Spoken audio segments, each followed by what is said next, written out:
Alam mo, real talk, marami sa atin gusto maging great pero ayaw ma-judge. Gusto maging successful pero ayaw mapuna. Gusto ng million views pero ayaw ng negative comments. Like, paano mangyayari yon? Yung gusto mong maging loud pero bumubulong ka lang? Gusto mong umakyat sa stage pero takot ka sa ilaw? Ano to, ninja style success? Invisible pero billionaire? Sana all, 'di ba? Here's the truth.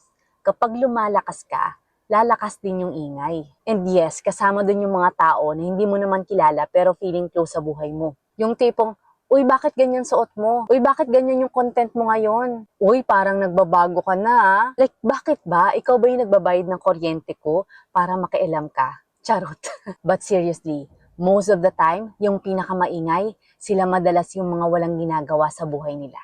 Yung mga naka-standby na parang CCTV camera. Observing, zooming, judging, pero wala namang contribution sa mundo. Pero ikaw yung tinitira nila kasi ikaw yung umaangat. Listen, if you want to be great, prepare to be seen, prepare to be judged, and prepare to be misunderstood. Kasi alam mo, signs lang yan na lumalabas ka na sa comfort zone mo. And guess what? Habang umaakyat ka, mas tumataas ang volume ng mundo. More eyes, more noise, more opinions na madalas hindi mo naman hinihingi, and more resistance.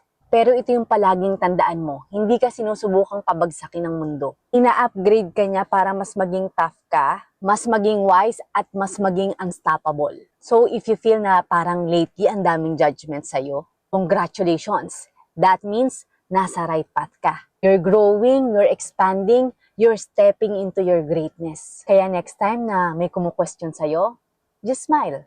Sabihin mo lang salamat kasi napapansin mo ko. Because the moment people start talking about you, good or bad, that's the moment you stop being ordinary. So keep going, keep climbing, keep shining, and just let them talk. You're not here to be liked. You're here to be great.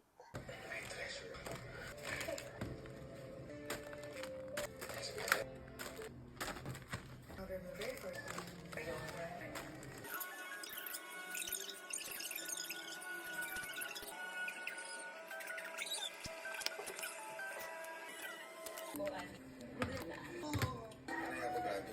Ang proseso